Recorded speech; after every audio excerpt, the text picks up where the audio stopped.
Hi everybody, this is Kathlyn Hinesley with Exploring Dimensions for All. Today I'm going to be reading part 3 of chapter 11 of my book, Welcome to Infinity, Exploring Ancient and Modern Techniques for Collaborating with Otherworldly Beings. Okay, so this part has a lot of personal precognitive experiences and expands a bit more on the theory or the hypothesis that I developed. It's interesting, in the last 18 years, it's 2020 as I'm recording this, in the last 18 years, a lot of advances have been made in physics. I'm not a really good physics person, but I do try to keep track of some of it. From what I understand, it's pretty well accepted now that there are multiple dimensions. I think when I was writing this, it wasn't so well accepted. Kind of in the same way that the existence of UFOs is gaining ground, and even the government is coming out and talking about them, whereas 18 years ago it was pretty much of a hush-hush thing. So anyhow, there have been a lot of changes, but I think this book still has a lot of theories in it that are, not theories, but ideas in it that are beneficial, hopefully, to more research. In any case, here are some personal precognitive stories. I hope you enjoy these. And then at the end of the chapter, I share my idea actually with my then 8-year-old daughter, and she has another idea which helps to almost advance the hypothesis. All right, I hope you enjoy it. Timeless landmarks. The rainbow clock. Something about the clock seemed familiar. Seeing it stopped me in mid-step. It was time for our high school class to leave the science museum and board the bus. But the clock stopped me in my tracks. I took a step back and let the vision of it fill me completely. Its arms were rainbows of light, which changed color as the hours passed. Like most of the exhibits at the Exploratorium in San Francisco, it was meant to stimulate the imagination, to create a sense of excitement about the physical world around us, both seen and unseen. That will be my work clock someday, I said to myself. I'll look at that clock and it will tell me when it's time to come back from lunch. My mind felt crispy and clear, as if my thoughts, which normally acted as filters, had suddenly been ripped away. More than a year passed, and I thought nothing more of the incident. At 16, I enrolled myself in a high school program that helped students find part-time jobs. The school employment counselor first helped me to obtain a reception position at a hospital, but I found the work depressing. One day, after an evening of trying to block out the screams of dying patients and fielding phone calls from grieving parents, I decided I'd had it. The next afternoon, I marched into the employment counselor's office and requested his help in finding another position. It was there, in that office, that I first noticed a crack in the fabric of time. I'd prepared a speech in advance that spared no details. I'd get myself a new job by explaining just how psychologically devastating it was for a young girl to be working every evening around death and disease. I'd describe the evening a woman in a wheelchair. I'd describe the evening a woman sat in a wheelchair coughing up blood in front of my desk. I'd tell him about the time I'd answered a call from the parents of a young soldier who hadn't yet been told their son was in a coma. I readied myself for the attack and took a deep breath. After I finished, the elderly man looked up from his desk. "You'd like to get a new job?" he inquired, just to be certain. "Yes," I said. "Just a minute," he said, and began thumbing through a large black binder. "There are jobs open at the Exploratorium," he said. "Would you like to work there?" "Yes," I said, knowing there was no other answer. Okay, here's another one. A future home. One day when I was 10 years old, I experienced another strange feeling of clarity while riding a bus home from a baseball game. As the bus driver passed through the intersection of Green and Van Ness Streets in San Francisco, my eye caught the street signs on the other side of the road. At that moment, I somehow knew I'd pass those same signs again many times in the future on my way home. I thought about how this might take place. My mother, who had moved us to a town in the suburbs 2 years before, had been looking for a new place to live. When I got home that day, I told her I had a feeling we'd find a place on Green Street near Van Ness. She told me she didn't want to live in San Francisco again and dismissed the idea as just that. It wasn't until I was 16 that I learned what the vision really meant. Like most teenagers, I got into numerous arguments with my parents while growing up, but one argument stands out in my memory like no other. I came home from school one day and found my mother sitting on the floor, weeping. A pile of my diaries surrounded her, some half open and others neatly stacked. "I've read them all, and I'm very worried," she said. I'd poured out my heart in those diaries. They contained private details about my boyfriends and social life. I couldn't believe she had read them and didn't know if I could forgive her for what I viewed as an outright invasion of privacy. I made plans that day to move out. When my father agreed to give me my child support payments directly, I began phoning friends to see if I could find a room to rent. My mother didn't object. She just watched me with a worried face. My best friend said she knew an older woman who had a room for rent on the other side of the city. "Where is it?" I asked. "It's on Green Street," she said. "Green and Van Ness." I made arrangements to meet the woman who was renting the room and moved out within a month. For nearly a year, I passed the street signs I'd seen from the bus each day on my way home from high school. A trip out of state. At 18, I grew restless for adventure and set off on a Greyhound bus to tour the country. I bought a special pass that would allow me to ride the bus anywhere in the United States for a month. I left San Francisco intending to visit as many states as I could and rode through the southern portion of the country from Los Angeles to Louisiana. During a brief illness, I flew to visit my father in Colorado and then continued to travel by bus towards Washington, D.C. Every 4 hours or so, the bus would stop in a major city for a layover of an hour or more. I thoroughly enjoyed these stops as they gave me an opportunity to explore my surroundings and reconsider my itinerary. I was only mildly annoyed when we stopped in a particularly ugly station or were forced to evacuate the bus late at night. One morning at 4 a.m., we made a stop in Pittsburgh, Pennsylvania. I wouldn't have minded so much if I'd had more sleep, but I resented being forced off the bus in my bleary-eyed condition. I went to the snack bar and purchased a soda. Instead of gazing at the soda machine for an instant as the cashier filled my cup, and then looking away, I stared at the machine for a long time, as if mesmerized. There was something about that soda machine. It belonged to my bus station. This would be my bus station. I would live here in Pittsburgh in the future.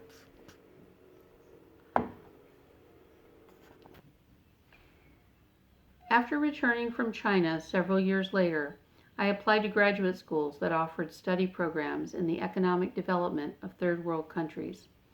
As it turned out, I received a scholarship to study at the University of Pittsburgh, and shortly thereafter moved to Pittsburgh with my new husband and baby daughter. Without money for a car, we were forced to utilize public transportation. The soda machine had belonged to my bus station in the future.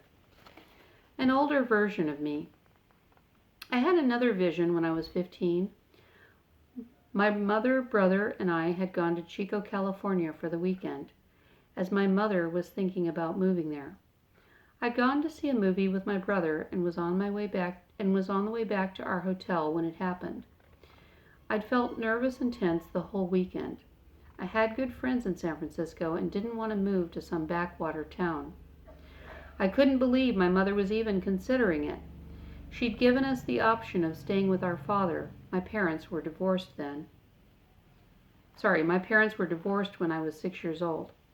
And I was seriously considering the possibility of moving in with Dad. And then a wave of relief suddenly came over me as I passed the burrito shop a few doors down from the theater. I wouldn't be moving to Chico now. I'd come here in my 30s with a young child after getting a divorce. While I felt tremendous physical calm, the vision itself was somewhat unnerving. I didn't want to know I'd get a divorce in my 30s and end up as a single mother. I pushed the vision out of my head, but I couldn't rid myself of the feeling of calm clarity that had overcome me. 20 years later, after living on the East Coast for 4 years and finalizing a divorce, I boarded a plane with my 5-year-old daughter and headed back to California. It had taken my mother over 15 years to make good on her promise to move to Chico. I wanted to be near my mother, so I rented an apartment in her neighborhood and started looking for work. I hadn't thought much about the vision I'd had in Chico as a teenager, but when I passed the same theater again and strolled past the storefront that had once housed a burrito shop, I felt like I'd found an old friend. This time, my future didn't feel so unnerving. I'd arrived, and everything, my divorce, single motherhood, and Chico, seemed to fit me like a glove.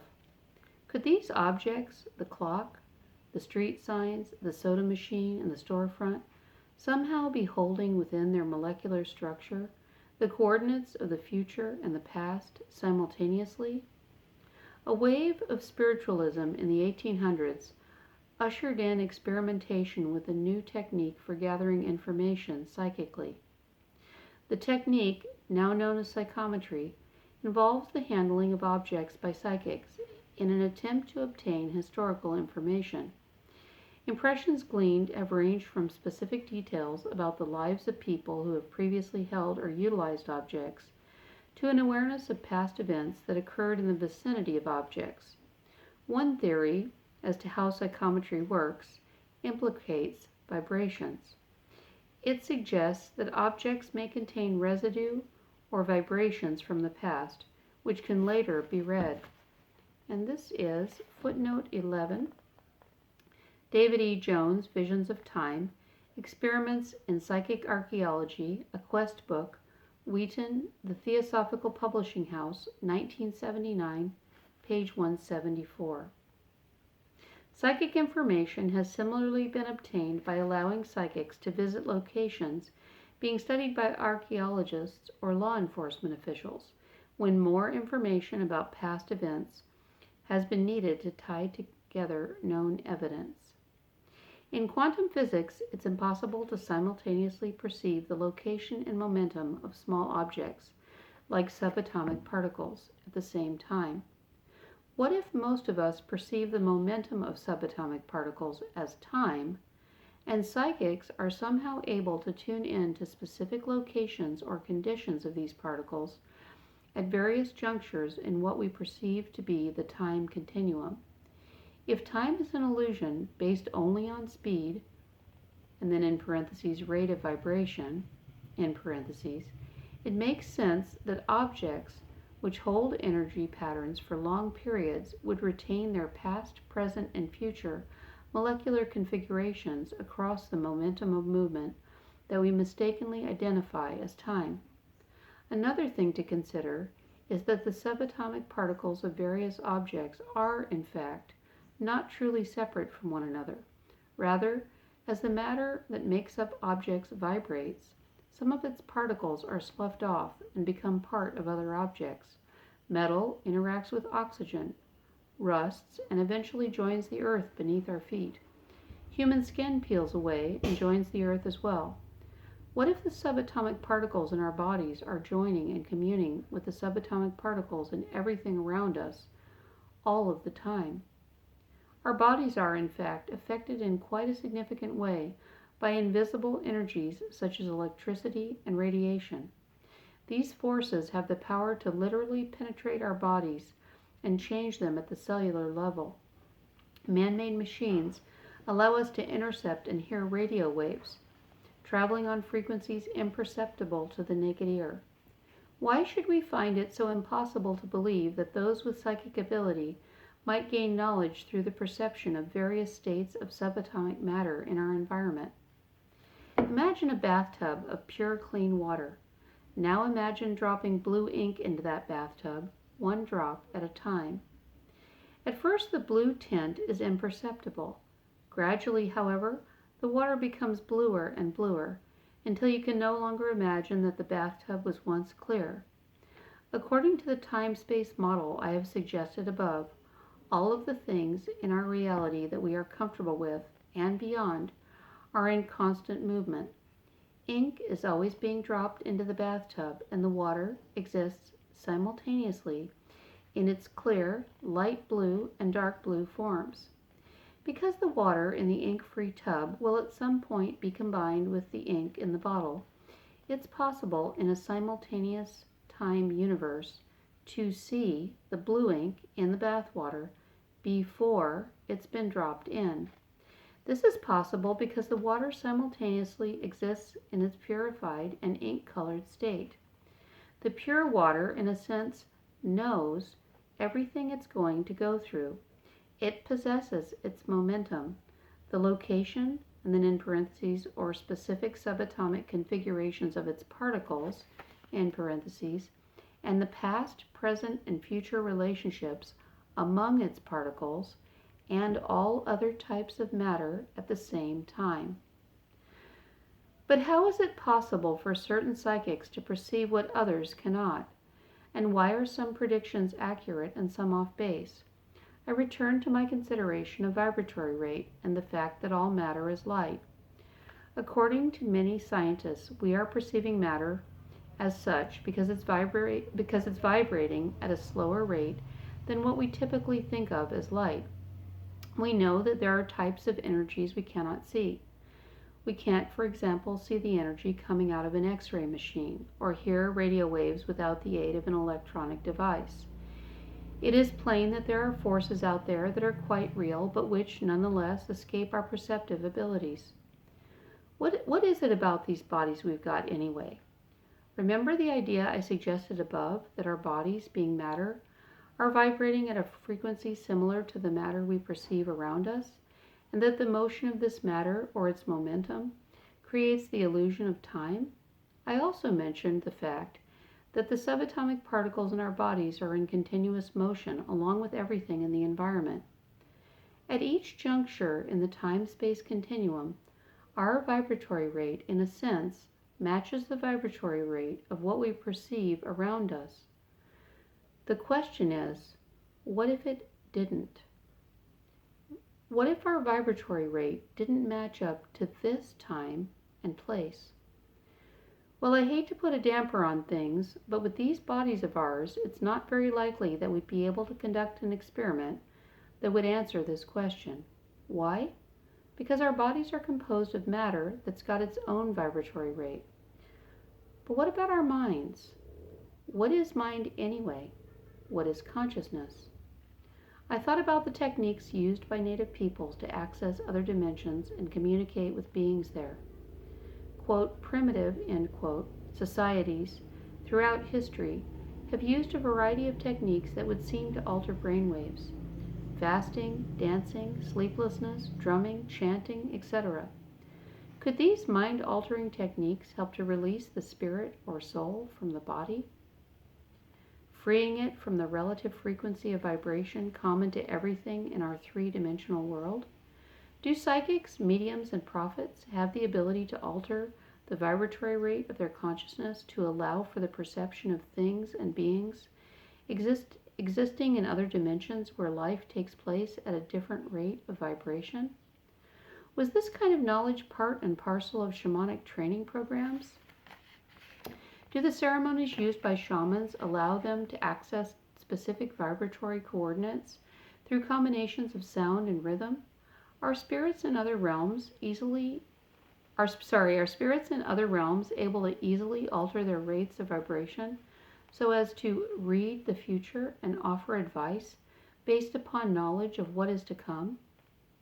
I was so excited I put the book down, left the cottage in the backyard where I'd been reading, ambled through the kitchen, and looked frantically for someone with whom I could share my revelations. There, seated at the table, was my 8-year-old daughter, eating cereal. "Is there anyone else home?" I asked. "No, Mom, just me," she said. I didn't want to believe her and searched the entire house for signs of someone just a wee bit older. "I told you no one was home," my daughter reiterated. "Okay, honey," I said, feeling a bit stupid and out of control. "I just have to share the most amazing thing with you. I don't know if you'll understand it, but I just have to talk to somebody. Will you listen?" "Oh, okay, Mommy," she said. So I went through an abridged version of the theory I've just described and waited for her response. Had she been able to comprehend what I'd said? If I couldn't explain it to her, could I explain it to anyone else? She reeled her head sideways as if she were bored and said, "Oh, God, Mommy, that's totally obvious." I wasn't sure she had truly understood me, so I tried to explain the theory again in another way. "I understood you the first time," she said. "It's totally boring and obvious." I still wasn't sure she'd understood, and if she had, I felt like a horrible idiot. What if us adults were way behind the next generation? What if I'd just verbalized something that would be totally obvious and boring in a few short decades? I walked back into the yard feeling sheepish indeed. 20 minutes later, I returned to see if I could get a handle on what she'd really understood. "Honey, I really would just like to talk about this theory I just had, just a little bit more. What do you think about it?" "Well, Mommy," she said, "you know aliens, the ones that drive UFOs? Well, the reason they're able to visit our planet, but we can't find where they live, is that they change their frequency of vibration, so they can come into our world, and then they can change it back again. Like maybe we have a vibratory rate of 0.156, and they have a vibratory rate of 1.189, and they can change to our vibratory rate, but we can't change to theirs." I looked at my daughter, dumbfounded. She'd not only understood what I'd said, she'd added to it. Alrighty, well, things are coming a long way in physics, and they're coming a long way in our understanding of the multidimensional nature of reality. I hope you've enjoyed Chapter 11, and please give this a thumbs up if you liked it. Please share it if you think you have a friend that might enjoy it as well. And thank you very much for listening. Have a wonderful day.